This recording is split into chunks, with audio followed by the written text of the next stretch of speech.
This episode, you will not be hearing Chubbs' sultry radio vocals regaling us with facts about our title sponsors. This episode will be focused on an American-based call company, Dead End Game Calls, who are known for their abilities to present a winning sequence on the stage and in the woods. Box calls, pot calls, and diaphragms, Dead End Game Calls provides hunters of all abilities the tools to truly talk turkey. Yes, this episode is all about seeking snoods and sponsored by the boys at Dead End Game Calls. Gobble, gobble.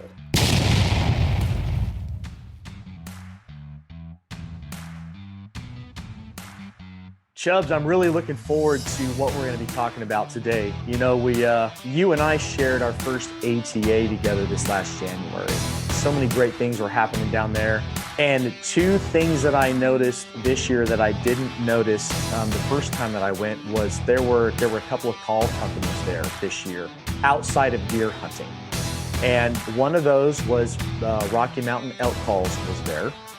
And then over in our portion of the building where Latitude and HHA exhibits were, there was the Dead End Game Call guys. And I walked by their exhibit multiple times. I don't know how many times you did or if you even noticed them a whole lot. I heard them cracking off clucks and cuts and purrs and whatnot over the course of 3 days. And the last morning, as I was walking from HHA to Latitude Outdoors, I just randomly stopped to look at their calls. And it was that smile and a handshake. The first person that I met was Mark, and they were talking about, you know, their calls and their products. And then they brought up the history of who they were. And I asked them if they had been to the breakfast with you and Chris, and they hadn't even heard of it. So I asked them if they even knew Chris, and they said no. So I started connecting some loose ends. Now we're heading into the time of year, this turkey season, and we get to have these guys on the show, and we're going to talk about turkeys. And this is just such a really cool time of year. And I'm excited because I know that there's some turkey accomplishments in your future that there's a great chance that I'm going to be a part of that. And I'm super excited about it. This is going to be a great episode. 100% it's going to be those guys. I mean, this your turn to play matchmaker, because I walked by their booth at least twice that I can think of because I was so focused on something else. And after you brought Chris over and Chris like, Al, you got to come over here. Next thing you know, I mean, those guys are passionate about turkey hunting and just passionate about life. And I had an absolute blast talking with them at ATA. I cannot wait to talk about them here on Sprocket and Chubbs.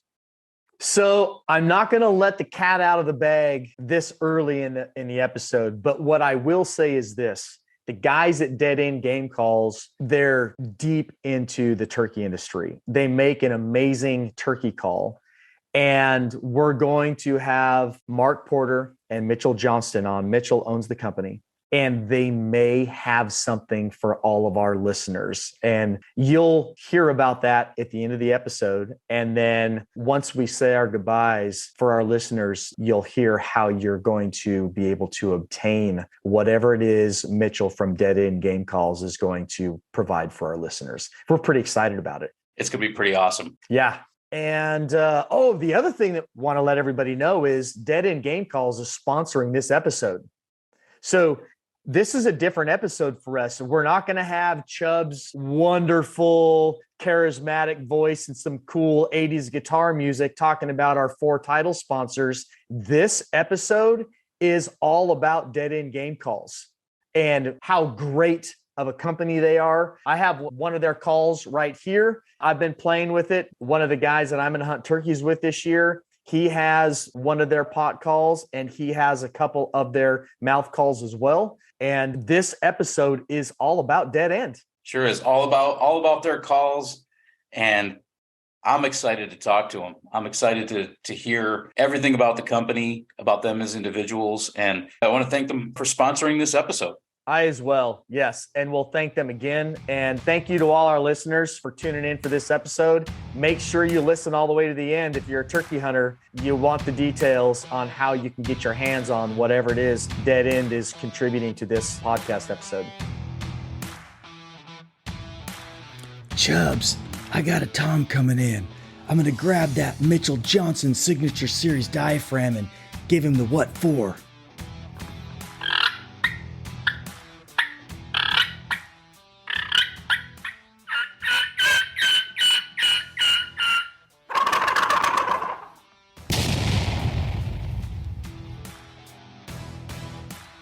Howdy, Sprocket. Chubbs, how are you? I'm doing well. I got coffee in hand. It's a beautiful day. Can't complain. Wouldn't do any good anyway. No, how are you doing? It's not going to do any good to complain to me. That's true. It'll just get thrown back in my face anyway, so that's good. That's right. We've got some special guests here today, and why don't you go ahead and introduce them? I would love to. So we're in it's March 1st, first day of March, and it's turkey season. There's some states that, correct me if I'm wrong, gentlemen, but there's some states that I think youth season is already kicked off. Some of the southern states, their general season will open up here in a week or two. And then slowly across the 48, men, women, and children will be talking turkey for the next, 8 weeks? At least 8 weeks, if not closer to 12. And it's a really exciting time of year to be out in the woods, interacting with birds and having a good time. And we figure what a better way to start off turkey season this year from the Sprocket and Chubbs podcast than having some good friends of ours that we met at the Archery Trade Association this last year just because of a smile and a handshake and the interest in pursuing turkeys. So Chubbs and I have a couple of the owners from Dead End Game Calls, Mark Porter and Mitchell Johnston. Good morning, guys. Good to be with you. Mitchell, Pleasure to have you on. yeah, just to tell you, Mitchell owns Dead End Game Call. I'm just a Mitchell Johnston wannabe when it comes to calling turkeys. So. I stand corrected. Yes, sir. No, I was just going to say it's all good. We're kind of in this together. He may not be owner, but he has what we'll call it some kind of ownership. Anyways, he's a brother in Christ, and man, he's on our road crew member and on our TV show, and we're thankful to have Mark in our lives for sure. God gives you the people in your ministry that needs to be there. Amen to that. Well, it's a blessing to have both of you guys on this morning. So thanks for taking the time out. Aaron and I know this, but I wanted to ask this question, Mitchell, for our listeners. How did Dead End Game Calls get the name? So, long story short, I was praying about the name of Dead End. I was praying about what am I going to call this turkey call, deer call, sin elimination, whatever company, waterfowl call company that will resonate with people. But we'll also, provide a platform as a ministry because we want to do everything that we do to bring honor and glory to God. And so I was praying about it, and God told me, he said, call it Dead End. And life without Jesus is a dead end. I love how when you told me that at ATA, and I've got you guys coin right here. And you've got, you got Romans 10:13 on the back. And this is a great little tool. I love the fact that you guys were handing these out instead of just business cards. Yeah, that is the fact. It's a neat little, on the back of that, it's got a QR code and it's got our story on the back of that, on that token. And, it's a neat way to share the gospel and tell people about Dead End Game Calls. Awesome. But yeah, Romans 10:13 is our staple verse. Those that call upon the name of the Lord shall be saved. And man, what better way to promote a game call company by answering a call? We got a lot of calls in our lives, and one is our calling for the Lord. And that's the most important call we can have, is the calling of salvation that God puts in our lives. And I'm thankful for that. I've had that call. I'm thankful you guys have had that call in your life as well. And then we're talking about answering the call of I try to imitate a turkey. And so we imitate that turkey and we answer the call of that turkey. So it's wildlife answering our call as we call to them. What a better fit. So true. I tell you what, Eric, Sprocket over here would probably tell you that I'm a walking turkey every time we go to hunt camp. So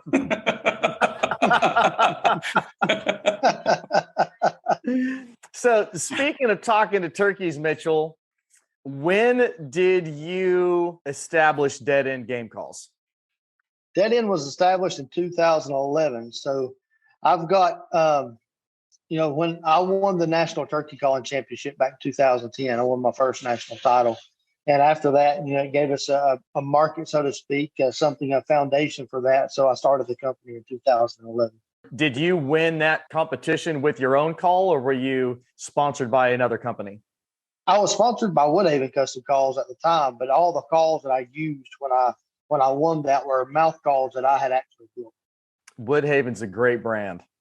Oh, they are. They make a great product, just like we do, and great people as well, man. I can't brag enough about them either. They're, our industry is full of great call manufacturers and great people, and I'm thankful for that. The turkey world is kind of crazy. We kind of all work together at some point in time doing things for each other or vice versa, and it's nice that we might compete on stage and we might have competing brands, so to speak, but our the majority of us, our goal is to share the gospel and to present the gospel and have a good time out in the woods. That's our goal. I've been to several different outdoor shows across the nation. The NWTF, the National Wild Turkey Federation, has probably the largest show out of any organization in the industry. It is impressive. I have yet to go, and Chubbs doesn't even know this about me. I don't talk about it a whole lot, but in 2003 to 2000 or 2002 to 2005, something like that, I was the secretary treasurer for the Walla Walla chapter, Walla Walla, Washington, the chapter of the NWTF. That was a long time ago. And when I went back on active duty, I left the hunting scene for a little while and focused on other areas of my career for the right reasons. That was a little disappointing because I just love the birds and love talking to birds and springtime turkey hunting. And the NWTF it's a great organization. Oh, it's a special organization. The NWTF, National Wild Turkey Federation, just celebrated its 50th year, year anniversary. So that was the huge deal about our show in Nashville was the fact that it was the 50th anniversary of the National Wild Turkey Federation. It was founded in 1973. And at the time that organization was founded, there was an estimated 1.2 or 1.3 million turkeys in the United States. And now, there's estimated over 7 million turkeys in the United States. So no doubt it's probably one of the strongest conservation acts that we've ever seen, as far as that we've seen actual success of what they were striving to do, and that was to repopulate the wild turkey. Kudos to them. My hat goes off to them for all the work that they've done in conservation and habitat and everything that the National Wild Turkey Federation has done to help the wild turkey thrive. And, it seems like the turkey populations are on the decline again. At least they are where I live and in many areas throughout the United States. And the National Wild Turkey Federation and the Turkeys for Tomorrow, they're on a forefront of leading the cause of trying to figure out what that is. Now, we all have our own personal opinions of that. I feel like here locally, especially, is predation, nesting predators, is just putting a hurting on the wild turkey. We don't have the raccoon hunters, the possum hunters like we used to, especially here in the mountains. A lot of people, frankly, have gotten a little bit lazy and just don't want to walk the mountains to coon hunt, and nor do they have time. Life's gotten so busy. But man, we've watched these two organizations come to the forefront. The National Wild Turkey Federation leading the way in the fact of figuring out what's going on. Is there disease that's happening that's causing this, or is it nesting predators? Is it accumulation of all the above? But we certainly would not be where we are at today, and nor would we have the platform that we have today if it was not for the National Wild Turkey Federation. So kudos to them. My hat goes off to them. I agree.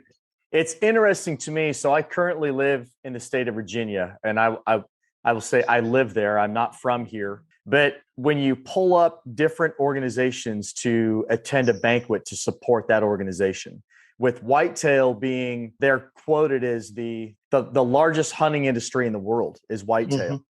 In the state of Virginia, which has an incredible amount of public land to hunt, there is not a single whitetail unlimited banquet in the state of Virginia this year or last year.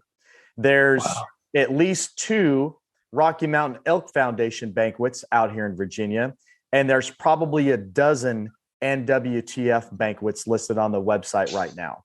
It's astonishing to me. Yeah, they do a great job, and I tell you, they do a great job with limited manpower. To watch those women and men that strive so hard for a bird. I mean, we're talking about a devotion and a love for one of God's most beautiful creations, in my opinion, is the wild turkey. And just to see the iridescence of the colors and the imagination that God had to have to make this thing come to life is just amazing. But to watch the people that work for the National Wild Turkey Federation, to see them work and to strive and to put their time and effort, blood, sweat, and tears into making this work, it's amazing what they do. There's a reason why Ben Franklin wanted the wild turkey to be our national bird. Absolutely. A lot of people don't know that. Hey, I'm glad that he didn't, because I sure do love shooting them things. Right? I don't think bald eagles have the same kind of meat on them. So No, definitely not. I wouldn't think so. I wouldn't personally know, but I wouldn't think so either. It's pretty amazing. You guys touched on the banquets and everything. And I think one of the great things about an NWTF banquet is the sounds, the calls. You go to any of these other banquets, and it's just people talking firearms, talking this or that. And not that there's a lot of chest pounding, but it happens. But when you get into an NWTF banquet, all you hear are just families of turkeys all around. And it's amazing. And just the support that is there. I've seen more people rush to get to an NWTF banquet to get there early than these other banquets. I've been to plenty of Rocky Mountain Elk Foundation banquets where the guys are coming in, they're straggling in. Not a big deal. It's the way it is. But boy, every seat is taken at these NWTF banquets, and it's pretty awesome to see. It's a very family-oriented sport. I've had several people in the last 15, 20 years talk to me about, hey, I want to get my child into hunting. What would be your recommendation? And my number one recommendation to every family that wants to introduce hunting to a youth or a child is turkey season. It's an amazing time of year. Early season can be a little bit chilly, but as you progress into the season, the weather is very temperate. The environment's beautiful. There's so much to see. You're looking for sheds. If you're in the right area, you're looking for morels, and the turkeys are so interactive. It's a great way to introduce a youth into the hunting industry. And I love talking to people about it. And it's a really good sport to introduce any new hunter into it, regardless of age. So if you have somebody that's interested in picking up a bow or going out and pursuing big game, turkey hunting is just a really good tool or bait to really sink those hooks into them and bring them into the hunting industry. Yeah, I've got 3 kids, and they've been turkey hunting since they was 3 years old. And the advancements of technology and the gear that we have makes that very conducive to those kids as well. I mean, and I would tell you this, the biggest piece of advice that I could give any parent, raising 3 kids in the hunting world since that early of an age, is to make that hunt enjoyable for that child. It is 100% about that child. It's not about the parent at that point. It is about that child having fun in God's great outdoors. If they get tired after being there for 20 minutes, take them home. Do not make that hunt. You don't want them to get a bad taste in their mouth, so to speak, for the woods. So make it all about them. Let them enjoy their time, whether it be 10 minutes or it's 10 hours. It doesn't matter. Make sure they enjoy that hunt so they'll want to go back again. And with ground blinds and decoys and the calls that are out there now, and the 410 shotguns and TSS with Apex ammunition, they do an incredible job loading all that ammo.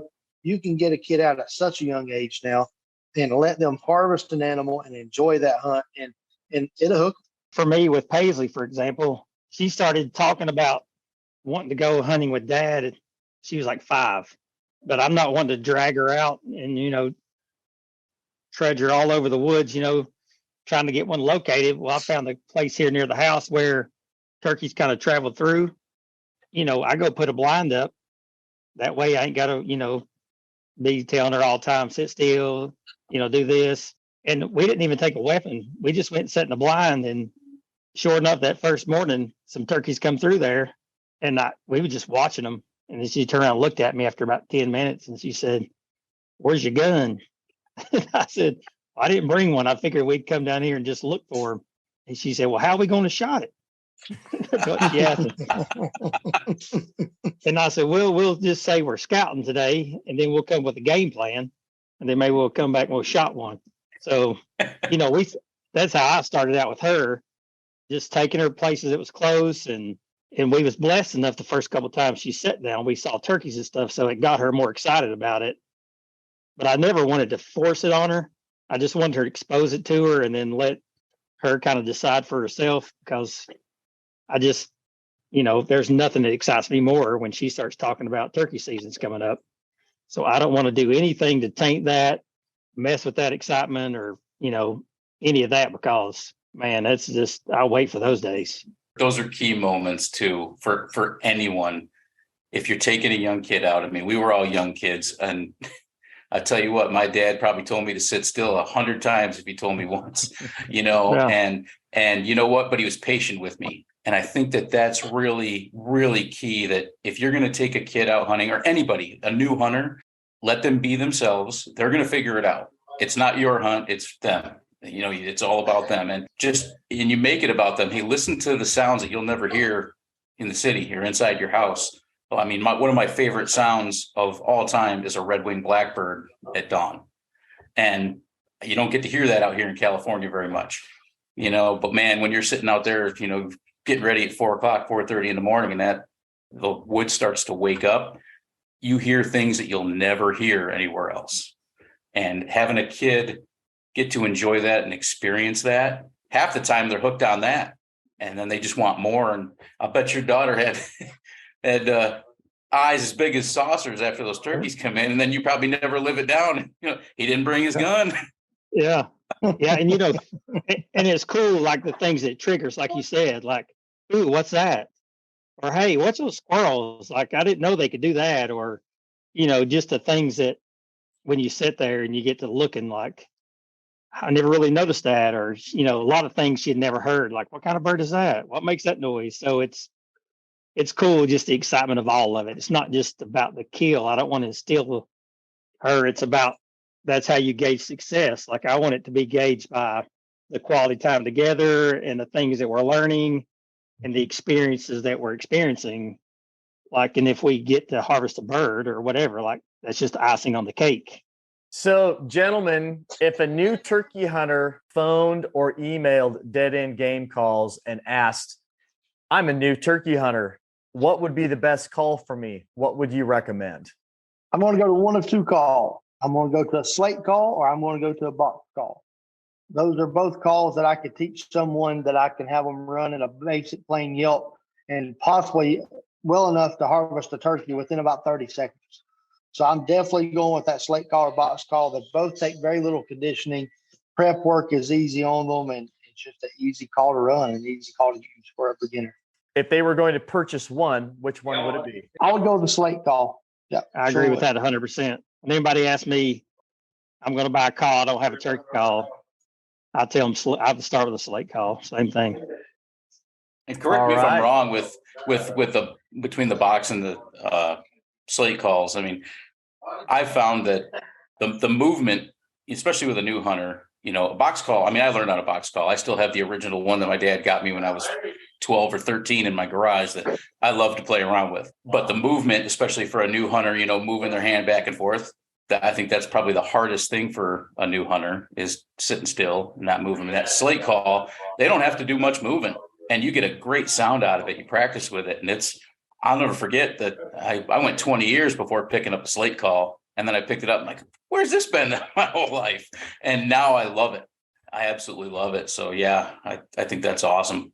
Do you guys prefer different calls for different scenarios, depending on what, maybe a bird that you're hunting or an actual type of hunt? We can go really deep into that as you want to, really. I mean, that's a very open-ended question, but I'll try to answer this to the best of my ability. I would tell you that I prefer the call that the turkey is gobbling to. I know that's kind of a cliche answer, but there's a lot of truth to that. So I've been in hunting situations where I ran a mouth call, turkey wouldn't gobble. I ran a box call, turkey wouldn't gobble, and pull out a glass call, and all of a sudden he'll answer you. Now, I have my opinion of why that is. I feel like that you finally matched a hen that he's used to hearing in his area. I think you've matched her sound. So it's kind of like I tell people all the time, if my wife hollers at me versus another woman hollering at me, my wife's probably going to get the attention the fastest because I got to go home with her at night. So in that situation, I feel like the turkey's the same way. So you have matched a hen that he's used to hearing. So that's the reason he only answers that glass call, or he may only answer that slate call, or he may only answer that box call or that mouth diaphragm call.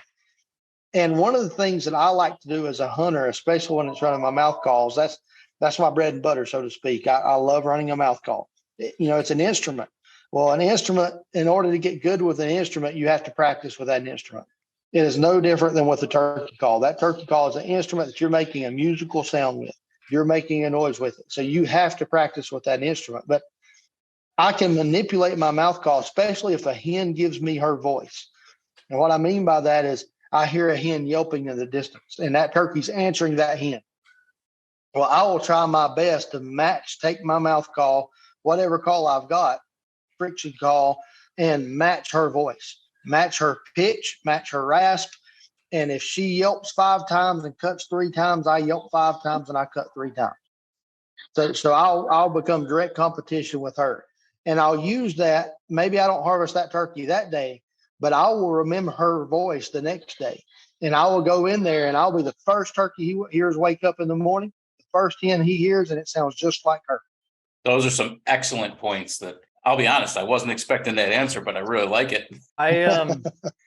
I heard a very accomplished turkey hunter from the Pacific Northwest recently. His piece of advice to a new turkey hunter was, and this person was talking about how many different pot calls he carries with him when he goes out on a hunt. And he said, I only need one. He said, I only need to carry one pot call, but I might take 6, 8, 10 different strikers because each one of those strikers will produce a slightly different tone on that pot call.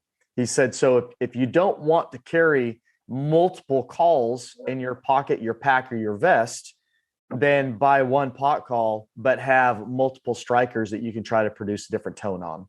I thought that was pretty interesting. I had never, I carry 3, 4 different strikers in my vest, but I also carry 2 or 3 different pot calls depending upon where I'm going and what I'm doing. And I found that very interesting. Well, 2 things. What Mitchell was kind of talking about is like there are times where you can't get a response from a gobbler, but you start imitating a hen, which the gobbler's, wants the hen, of course. And there are times that we call in the hens because they get so mad at us mimicking them that the hen comes in and the gobbler will follow her. Interesting. So that I've seen that happen many times because you can sometimes get a hen so mad she don't know which way's up, and she will come on a beeline, to where you're at. Like she wants you to know she's the boss in there, not you. And the gobblers follow with them.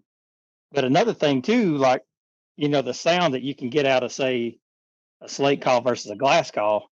If you go out and it's a windy day, like probably the first couple of things you'll reach for is a glass call or like a box call because you can get more volume out of them. But I guarantee you, if you went hunting with Patrick or Jeremy or Mitchell or myself, and we're going somewhere hunting, you're probably going to find a glass call, slate call, 2 or 3 different mouth calls, box calls, because like Mitchell said, sometimes you try everything you got and then you got some old call down the bottom of your vest that you ain't tried in 2 or 3 years, and you get it out and you crank on it a couple times and it just hits the right sound, the right decibel, the right something, and he can't stand it. That happened to Patrick and I when we were out in Nebraska this year. We was trying everything, trying different calls, different things, and he had a red slate call, and he got it out and he said, well, let's try this. Hadn't tried this. And every time he hit that thing, those birds went bonkers. And we sat down right where he tried it, and the gobbler actually flew a canyon. We couldn't get him to gobble. Then he heard that particular sound, he couldn't gobble fast enough. He actually flew the canyon and come within about 6 feet of us looking for that. Wow.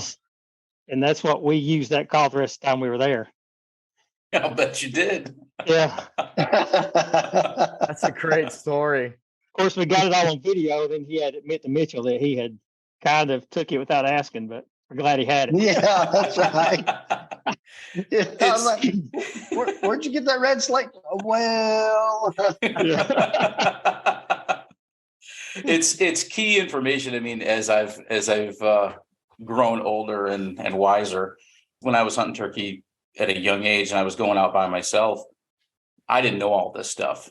And hearing, the explanation that you guys have had right now, man, if I had that 30 years ago, it would have been fantastic. Because I went out, we had a bird adjacent to the farm that I worked at. And this bird was known by every turkey hunter around. I mean, it was a big bird. Everybody was after this bird, but he would roost behind a housing development on private property.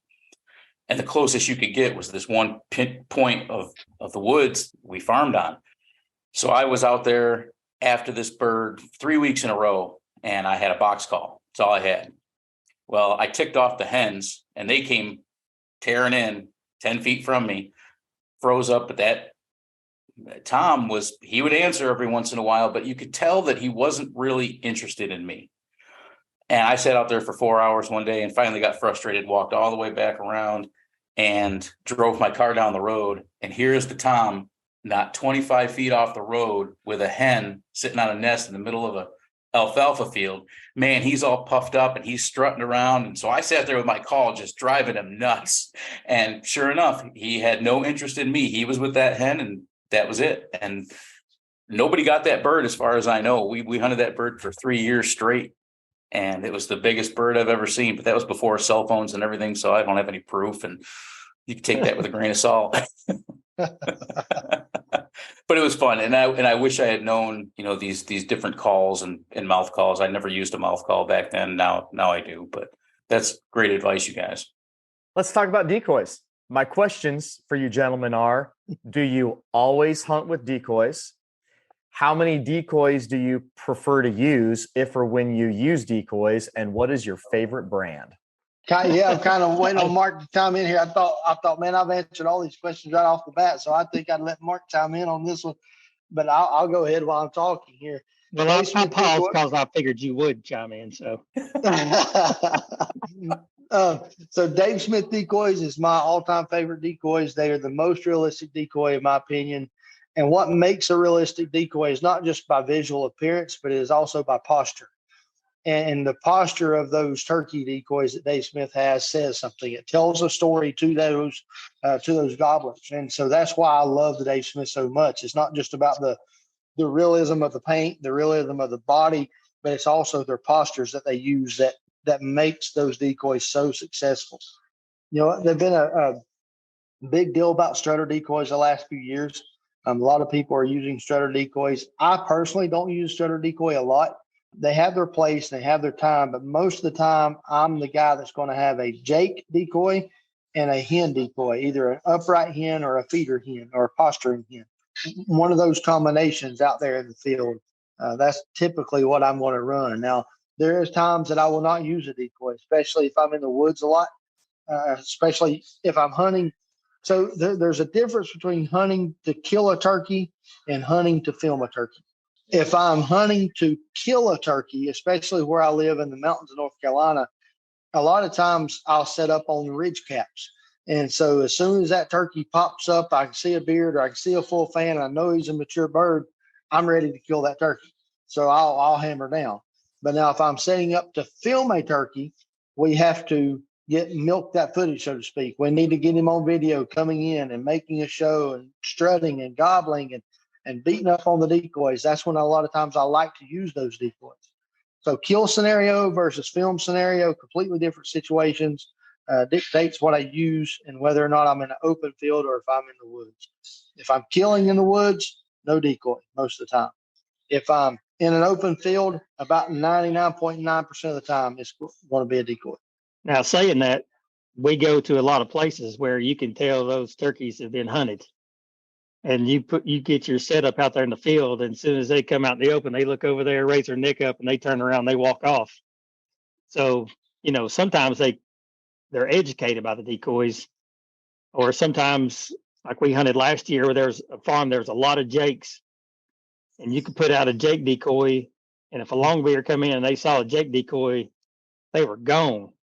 So like that scenario, we just put out a single hen, and we was able to get him to come in. But when that jake decoy was out there, he wasn't having none of it.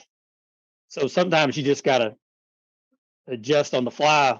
We've jumped out of the blind before, ran and got decoys and come back and hide them, because we could tell right off the bat, these birds weren't going to come to the decoy. They were responding to the calls and they were coming, but as soon as they make a visual with a strutter or jake decoy, they were done. They weren't coming any closer. I stopped hunting with decoys for a couple of years in Southern Maryland. There's a fantastic turkey population in Southern Maryland. It's very hen heavy. The ratio of tom to hens is very high, and there's a lot of pressure. And I found that, especially if I used one decoy, as soon as a tom came in and saw that single decoy, if he came in closer than 50 yards, I was lucky. And a lot of times he would see that decoy, he would look at it for a hot second, and then he was gone. He would just turn and walk the other way. The first bird that I shot in Southern Maryland was without a decoy. Have you guys ever been in a situation where you had decoys out in one spot and the birds weren't coming in, so you went, and another day you went out there without the decoys and were able to harvest a bird? Yeah, and actually that's what I was going to comment earlier. So if you learn your birds, once if you've hunted them one day and it didn't work, try something new the next day. Even down to the calls. I remember I was on a hunt with a friend of ours, and he's a road crew member, Bobby Griffith.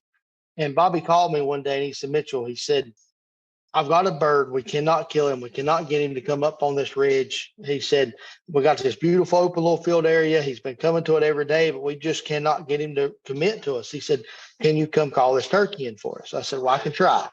So I took off with Bobby, and we get over there that morning, and I looked at the setup, and I'm looking at the field, and I looked up the right side of the field, and there's this makeshift blind on the right side of the field.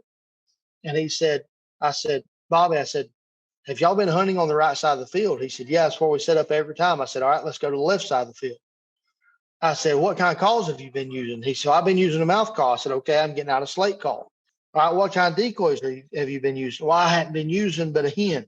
All right, well, I'm going to put out a jake and a hen. That way, if he comes up here and sees it, maybe he'll combat. If he's the dominant bird of this field, he's going to combat that jake decoy. Well, by doing everything opposite of what Bobby had done in the past for days on end, we killed that bird that morning doing completely opposite of what he had done. So learning those birds, what didn't work and what does work, can help you be successful, especially in the field and harvesting that turkey. But if we've got a bird that's got a lot of jakes in the area, a lot of times the dominant tom will be subdominant to several jakes. And if you've learned that, then you can take that jake decoy out of play and just put your hen out there. That's interesting. Took the words right out of my mouth. I would have never thought of that. Very interesting. That farm I was telling you about a minute ago. So at one point I filmed about 26 jakes together. After about an hour, this longbeard tried to come in. And soon as those jakes saw that longbeard, there was like 7 of them that went straight and attacked him, and then the others were following suit. And that longbeard, I don't know, it's probably 6 months before he come back in there. But you could tell he was a big old tom, and he was what would normally be considered a dominant bird, but then jakes wasn't having none of it. That gang warfare out there. So we hunted with one hen decoy there, and that was it. I'm taking a new turkey hunter on a pack-in turkey hunt in April, and I want to provide the best turkey hunting experience for him that I possibly can. And part of that experience is hunting over decoys. That's guys, if they get a DVD out, or they get on TV, or they start watching YouTube, and they always see turkey decoys. So we get really excited about hunting with the decoy. And I would like to provide that opportunity. However, we're packing in several miles to an area, and we'll be in there for several days. And I have avian decoys. So when I look at loading out for a pack-in trip, I don't have a desire to pack in 2 or 3 big-bodied avian decoys. And I've considered, so my initial plan is to just not hunt over decoys. And we'll be hunting a lot of hardwoods, run and gun style. That's my preferred. And so a lot of times when I'm hunting that way, me personally, especially solo, I don't hunt with the decoy. I just sit down and call. I've considered going very old school and picking up some of the old inflatable cheap decoys and taking 3 or 4 in, because I found 2 drainages that dump down into a creek bottom, and they're about 100 acres apiece. And we're scouting at the end of this month. And if there's a lot of open grassy areas in those drainage bottoms that lead down into the creek, I'm considering packing in several of those inexpensive blow up decoys and putting 3 or 4 hens out with maybe a Jake, maybe not, just to give them that experience. And those are easy to put in a pack. I've really been chewing on that, whether or not I want to go that route or just run without decoys and go for broke. I got a couple of buddies that do some of that out west and pack, and they use those Montana decoys. And then, because he's like he has some DSDs, he said, I love my DSDs, but I'm not packing them for 3 hours. So I know he always uses those Montana decoys in that situation. But I think sometimes a visual, of course, if you're where the turkeys want to be, it makes it a lot easier. Mm-hmm. But sometimes I think the visual of a decoy really helps the cause. Sometimes it doesn't, but I think my experience, I think more often it helps than it hurts. I've been going back and forth with it, and I've considered ordering a few of those real inexpensive blow up decoys. And I tell myself, where we're heading into, the closest portion of this area, I have 1,700 acres pinpointed on the map, and the closest edge to a road is 2 miles. So I highly doubt any birds that we encounter back in there will have been pressured very much. And a decoy, I think, would benefit us. It's just making the decision if I'm going to pack in a low end blow up decoy, several of them, or if we're just not taking decoys. I'm still in the decision making process on that. You got some pros and cons with that too. Is if you get out there and you blow them up and the birds aren't coming in, you can easily deflate them and pack them away, and they're it's not a big deal. It's amazing when we go elk hunting, we'll pack 60 to 80 pounds of gear, 3.5, 4 miles, but we don't want to pack, a 5-pound decoy, but because they're so bulky and they're awkward, but you know what? I'm the same way. I don't want to pack 2 or 3 big bulky things, but you know what? If it gets the job done, okay, maybe I'll have to consider it. Well, yeah, I'll never forget when I started taking my kids turkey hunting. There was a couple fields that I hunted in, and I knew birds were going to come to those fields. They do every day. And so it'd be myself and my child, and they really couldn't carry a lot. So I'll never forget packing a camera, a tripod, 3 days Smith decoys, because I had a Jake and 2 hens, had the ground blind with me, the chairs. I had the whole 9 yards carrying it across this cow pasture, and it felt like it was 90 degrees outside. And I'm sitting there thinking, what am I doing to try to kill a turkey? How much stuff do we really need? But when you got those kids, you want to put everything in their vein. The other hang up too is a lot of the modern decoys, they're beautiful. Mm-hmm. And it's hard to go back to the old blow up decoys, the foam decoys that we used 15, 20, 30 years ago, right? You look at them and you think, wow, those are so antiquated. A bird's not going to come into those. Well, an educated bird may not. If you're in a high pressure area, that bird might not come into that antiquated decoy. But birds that have never been pressured, birds that have never been pulled into a call and a decoy setup, the likelihood of them coming into those decoys is very high. I agree with that thing. Well, I grew up in Virginia, over in the mountains in Southwest Virginia, and I don't even remember ever seeing a turkey growing up. Maybe once or twice, nothing that's like, so nobody turkey hunted. I never turkey hunted, went off to college. When I graduated and I moved to East Tennessee, I wanted to learn more about it because I'd only ever deer hunted and coon hunted mostly. And I remember I went to the Ace Hardware and I bought me a Primos DVD, and I bought this little slate call with a little plastic striker. I think it's about that long, about 3 inches long or something. It seemed like. And I watched that DVD and practiced on that little slate call I bought, and went to Walmart, bought 2 of those foam decoys that were like $9 a piece or something. And 2 days later, I went and set out. This guy gave me permission to hunt his farm. I put those 2 foam decoys out. I hear one gobble. I start trying to mimic what I learned on the DVD. This turkey comes in. I mean, he's wearing the decoys out, and I'm sitting here in disbelief that this is all working. And I shoot that thing, and I thought, man, like I could get into this. So I hunted like 5 more times there, killed 3 birds in 5, and I thought, man, I must be the real deal when it comes to turkey hunting, But come to find out, nobody'd hunted there in probably 10 years. So those birds had seen no pressure, nobody been in there doing anything. So I definitely think hiking into a place where, there's been no pressure on those birds, even those little foam decoys, can work and be very effective. The no pressure thing can make all the difference in the world. Absolutely. Yeah, I'm excited to see what you guys find out there and what kind of results you get, because it's one of those things now that we know that, and you're going into this with that knowledge, you can try out some different things. So I'm really curious of how well it works out. Yeah, I was thinking about it yesterday, how the whole realm of the trip and packing in and the way you're doing it. I was like, man, I want to go with them. Like, it just sounds cool. It's going to be a good time. We'll that's a whole nother podcast. I don't want to go down that rabbit hole right now. So and Al and I had a couple of other questions. So let's keep driving on and not get sucked into the backcountry turkey hunt right now. Let me ask you guys this. Aaron had mentioned he likes, the run and gun. You guys have mentioned hunting out of a blind. Do you guys have a preference, or do you guys use it for a different situation, different area? It's definitely situation, areas. Like Mitchell said, if it's just us or we're taking kids, probably most of the time, if there's not a kid involved, probably 25% of the time I'll use a blind. The rest we're running and gunning, trying to be where they want to be.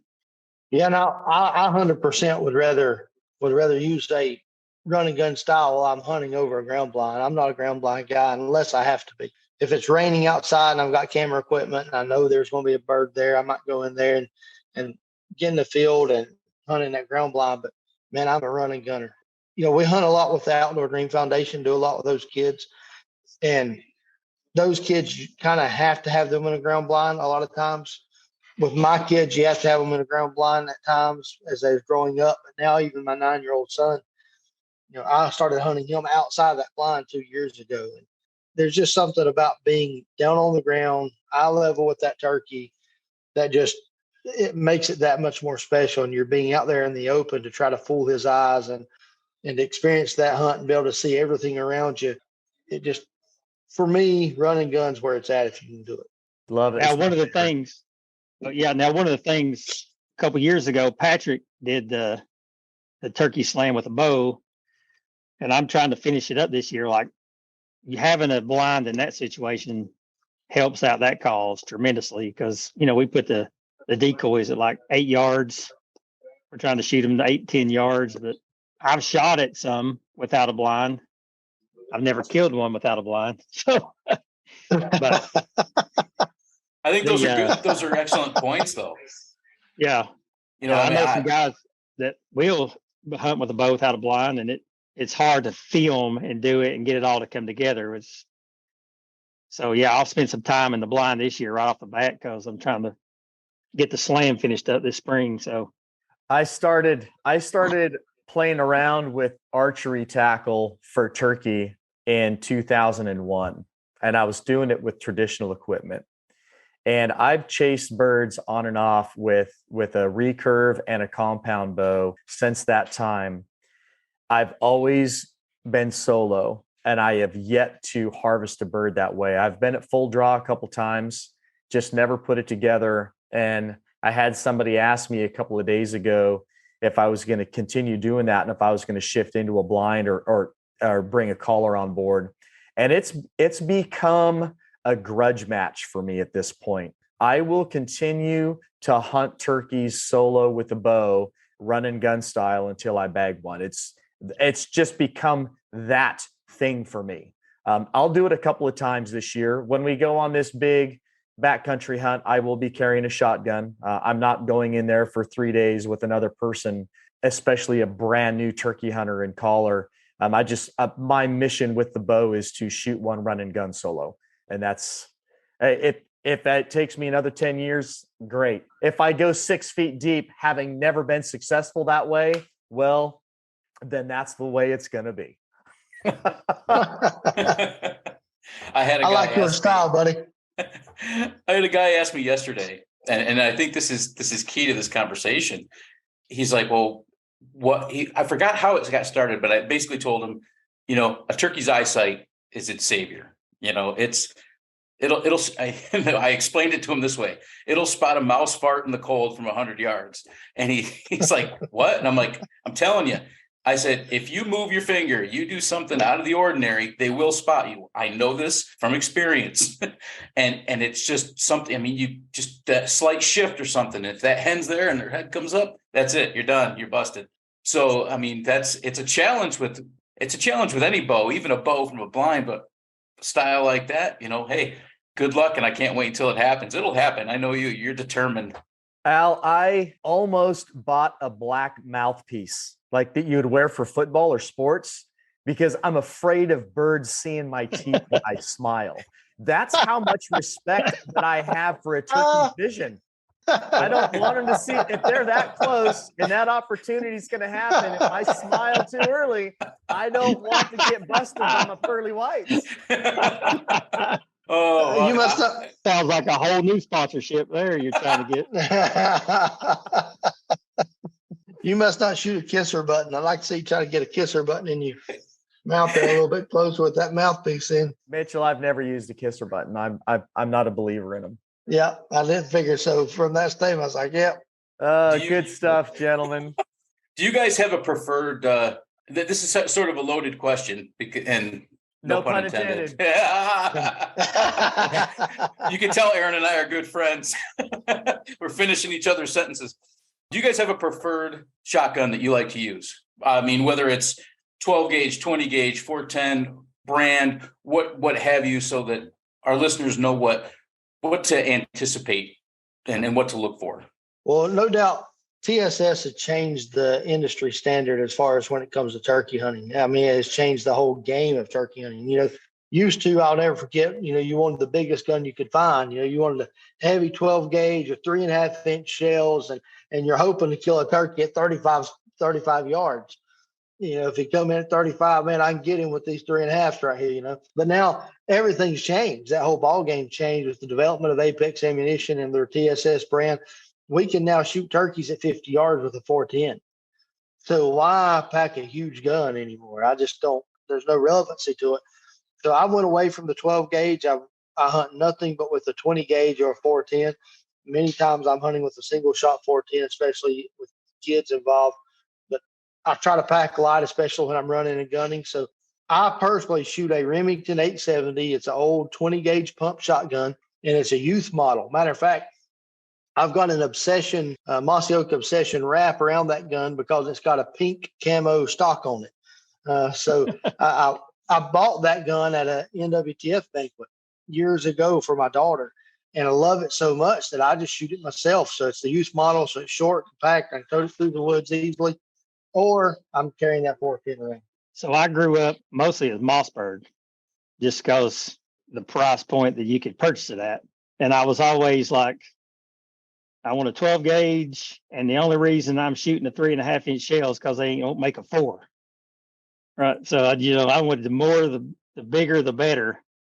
But I remember the first time when I set that 410 up for Paisley and shot it, I'm like, I don't think I'll ever carry a 12 gauge in the woods again unless I just have to.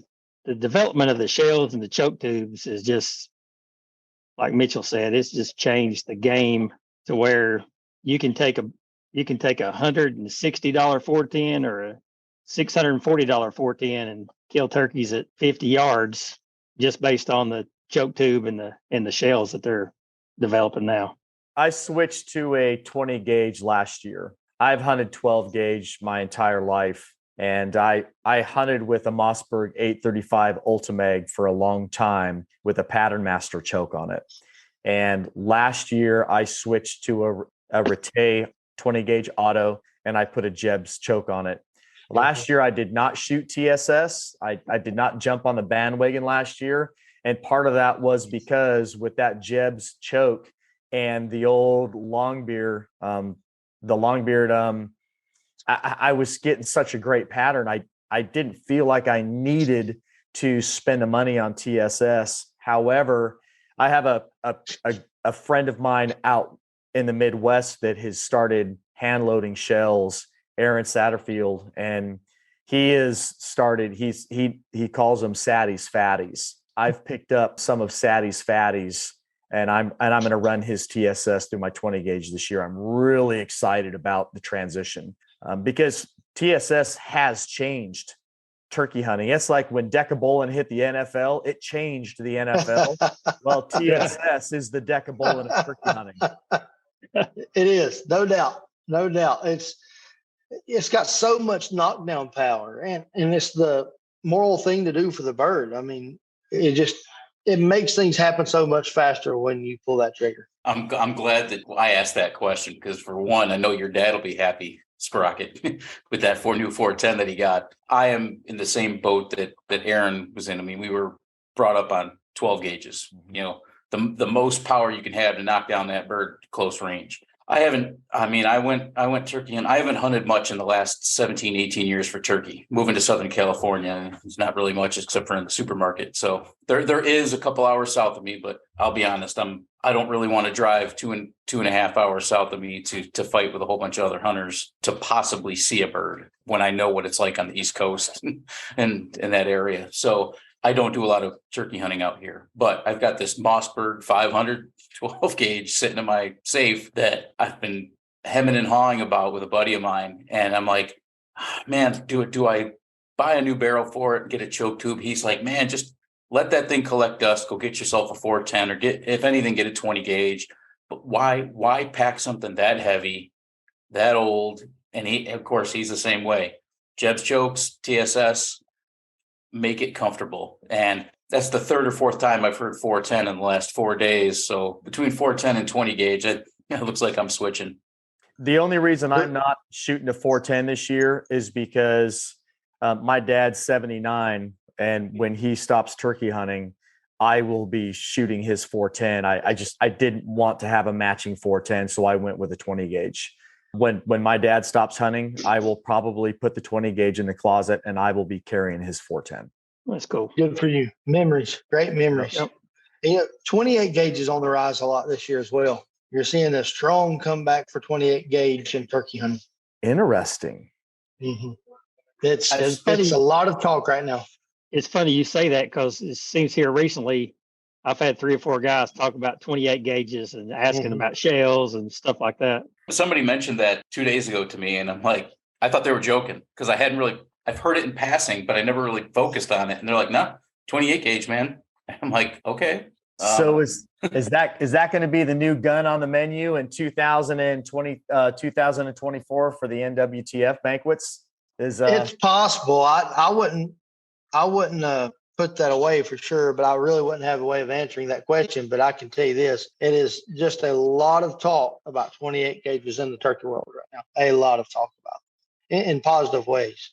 You know, you was talking earlier about not going down and fighting folks for the turkeys to maybe hear or see a bird. Let me tell you how diehard we are about turkey hunting, how much Tom Kelly says that he doesn't turkey hunt because he wants to. He turkey hunts because he has to.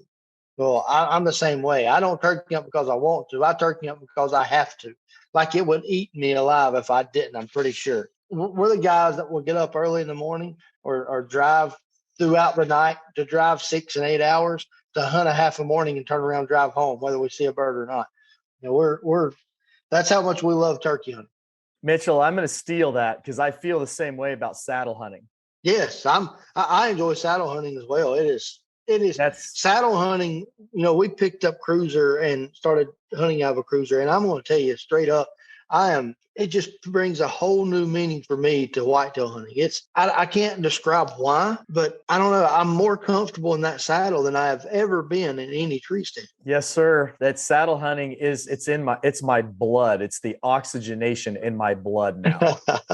When I go whitetail hunt, if it's almost to the point, you know, I preached it early on. It's another tool. And again, I don't want to derail this podcast because we're not talking about saddle hunting, but I always tend to drift into the saddle conversation. But it went from, hey, this is a tool to, if I can't saddle hunt, I almost do not want to go hunt. I just love it. So yeah, I can understand when you say that you don't turkey hunt because you want to, you turkey hunt because you have to. I 100% empathize with those feelings. Talk about driving. People think sometimes it's crazy when you say, yeah, we went to Kansas last weekend to put out trail cameras and back. How far is it? About 15 hours. You know, it's like, it's just in you. What did y'all say in the first podcast about either you're a hunter or how did you say that? Are you a hunter or do you like to hunt? Right. So yeah, we, you know, there's a lot more goes into it when you're a hunter. But then we also, you know, people say stuff and about some of the things that we do. And I just laugh. And I said, sometimes you just got to know if you're going to be dumb, you got to be tough. It's a willingness to do whatever, a lot of times, whatever you got to do to accomplish the goal that you want. Well, it's the thrill of the hunt, but for me, it's not just the thrill of the hunt. It's also the chase part of that as well. Yeah. To be able to go across and to leave North Carolina mountains and to go east or go west, to go out Midwest or wherever and see the different views and the creations that the good Lord has created, to be able to take all of that in and encompass it into chasing an animal and hunting an animal that you love so much and are so dear about, whether it's a whitetail, whether it's a turkey, whether it's a pheasant, a grouse, or whatever that animal might be, an elk, you know, or a duck, it's a goose. It's just amazing to be able to sit back and see the different creations that our Creator has made, and for us to be able to enjoy those, and how thankful we should be as hunters that He allows us to do that. I mean, He put these animals on the earth for us and gave us dominion over them for us to enjoy them and to harvest them and to be able to eat them and to supply for our families. But also in that dominion, we also have the responsibility as a hunter or a fisherman, whatever you're doing in the outdoors, to be conservationist in that and to take care of those animals. You know, I have never seen a PETA member planting a food plot. Not one, ever. No, but they'll certainly burn down a building or sink a ship. Facts. Right? People sometimes, especially a non-hunter, will ask me why I spend so much time dedicated to my hunting. And I describe it as running a marathon.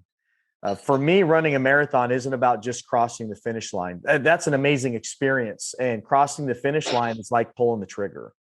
It's the entire training process that you have to fall in love with if you're going to enjoy a marathon or an ultra marathon. It's that entire experience. And for the average person, a marathon training cycle is at a minimum about 3 months. Some people train 6 to 10 months for a marathon. And hunting is like that for me. If you could ask my wife, it never ends. When I come home from a hunt, the very next day, I'm already in the planning process and training process for my next hunt. Whether that's a week away, a month away, or a year away, the cycle is never ending for me. When I wake up in the morning, a part of my brain is thinking about hunting. Every aspect of my day, a portion of my brain is thinking about hunting. Al and I talked about it in our podcast that launched this morning. We were talking about shooting and not shooting enough. And I made the comment of when I'm waiting for my coffee press in the morning, if I don't go send one arrow downrange into a target, I am missing an opportunity to stay engaged with my passion. I do it all day, every day. Well, I'm the same way with turkey calling. So the reason I got into competition calling is to make myself a better hunter. It was to make myself a better woodsman. It's to understand what I'm calling and why I'm making the sounds that I'm making towards that turkey. And that passion is resilient, not only on that stage, but also in the woods. People ask me all the time, would you rather have, or it's a question I get asked often is, would you rather have a person that is a woodsman or a great caller if you want to go kill a turkey? I will take a woodsman over a great caller any day of the week, 100% of the time, if you're wanting to go kill a turkey. But if you can take a great caller and he is also a great woodsman, then you've got the ultimate killing machine. I mean, that's the ultimate person to be turkey hunting. That's a great viewpoint. Well, gentlemen, Chubbs, do we have any more questions? Well, you mentioned, planning for your hunts and everything. We can finish up with this. Do you guys have any upcoming hunts that on the horizon? Well, that's a dumb question. Which upcoming hunts do you guys have coming up on the horizon? Mitchell, what hunts do you have to go on this spring? All of them. That's a perfect answer. That is the answer I will give to my wife all the time. All of them. Yes, all of them. Absolutely. No, we've got some ODF hunts, Outdoor Dream Foundation hunts we're looking forward to. We've got some in Missouri. Our team is cumulative total. We've got some in Florida, Georgia that we'll be hunting with those Outdoor Dream kids, and the Missouri, Iowa hunt. Then, of course, Porter, Patrick, and I, Jeremy, will all get together and hunt some together as well at various states. We'll be going out west. I'm traveling out west with Mike Tussey with Apex Ammunition. We'll be out there with them in Montana, South Dakota, Wyoming. So we're looking forward to that as well. Then we basically try to hunt everywhere we can. Every time the good Lord opens up a door for us, we try to jump through those doors for sure. And we're thankful that he has opened up so many doors. When I was a kid growing up, I watched all of these hunting shows. I used to watch the Primos and The Truth About Hunting, the Hunter Specialties, and just watching those. So when I grew up, my family didn't have a lot growing up.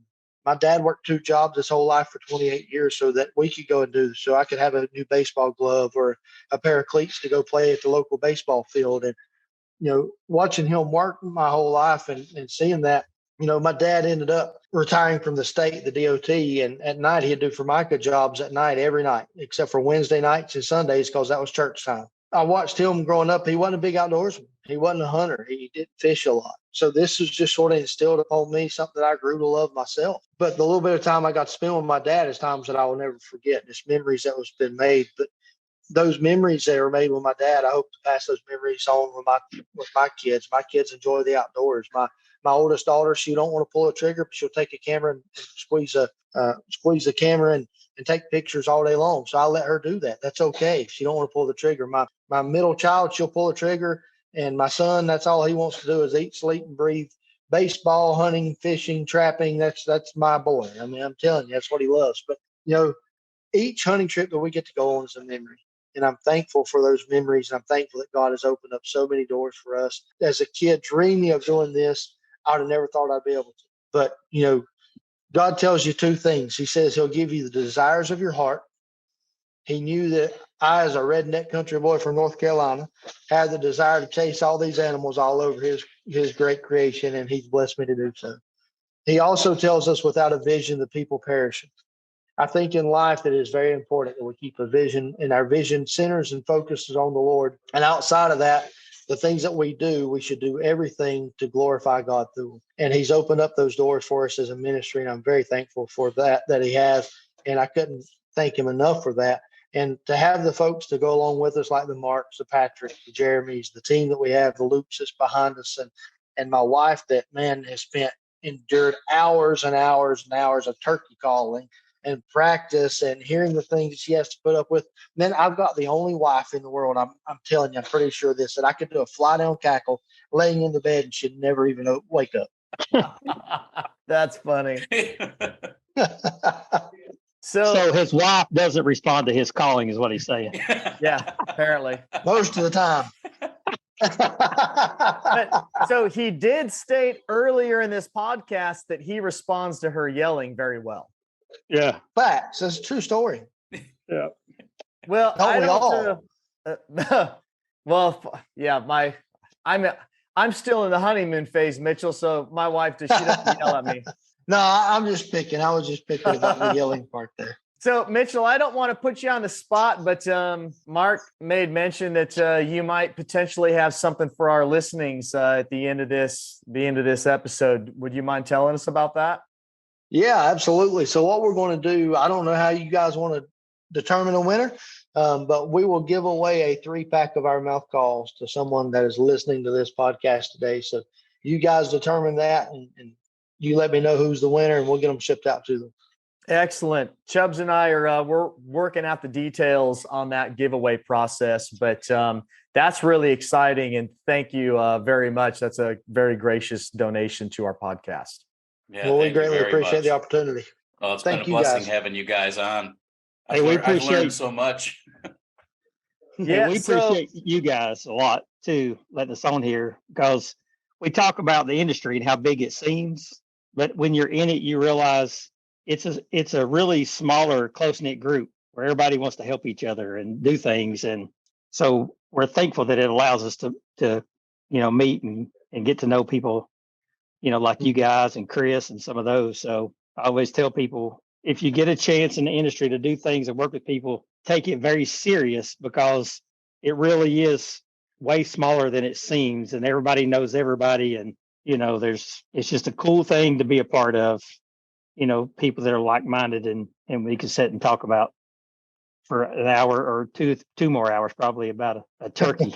Easily. So, yeah. But I appreciate, your guys' passion, because like you was talking about, Aaron, like waking up. It's one thing to go to sleep and dream, but it's another thing to wake up and dream, and thinking about it. And I love being around people and talking to people like you and Patrick and Mitchell and those guys that not only go to bed dreaming about it, but wake up dreaming about it. I agree, Mark. I think it would be great if we have a follow-up podcast sometime in May and we can share stories of our season. I think that'd be a lot of fun. What do you gentlemen think? I'm game. Mark? Sounds awesome. Sounds awesome to me. Chubbs, what do you think about that? I'm in. Bring snacks and I'm all good. Excellent. I love it. Well, gentlemen, thank you very much for your time today. I probably don't need to say this, but for our listeners, again, we have Dead End Game Calls just spent over an hour with us, dropping some knowledge about turkey hunting, and not just their calls, but calls in general. So we will have all the information in the description of this episode, so you can reach out to them, continue to pick their brain, order some of their calls. I'm sitting here with their Mossy Oak Bottomland Work Zone glass call right now. Mark sent that to me. Well, he sent it to me through the website a few weeks ago, and I've been scratching on that. And I will have that out in the hardwoods here in about 6 weeks. Gentlemen, I love your product. I really like what you all stand for, and really have enjoyed our time together today. Thank you, Appreciate that too. Yeah. Good times. You should be getting a couple mouth calls. I found some mouth calls here at the house that didn't have any DNA on them. So I was just going to ask, were they used? I was just going to ask. I'm going to smell them and see if they smell like latex, mouthwash, or spittle. They may. I just hope there wasn't truck stop specials. I'm 99% sure they haven't been used. You probably rubbed them on a snood last year, and you're sending them to me in the mail. Yeah. That's great. All right, Gentlemen, it has been an absolute pleasure. It's been a blessing to have you guys on, and I hope all of our listeners really grasp the knowledge that you guys have brought to the table today. Good luck this season. Be safe, and we'll talk to you guys very soon. be limitless, great day, guys. gentlemen. Thank you. See ya. Dead End Game Calls. Founded and built around their faith and love of the outdoors. World-class calls made right here in the good old US of A. You may find them at www.deadendgamecalls.com, and all of their links are available in this episode's details. Speaking of details, the boys at Dead End are giving away a 3-pack of diaphragms to any listener who posts a turkey hunting picture to their Instagram page and tags Sprocket and Chubbs and Dead End Game Calls. Tag away until midnight, March 14th, and we will announce the winner in time for opening day in most states. For an additional entry, email Chubbs at sprocketandchubbs@gmail.com asking him what his favorite snack is.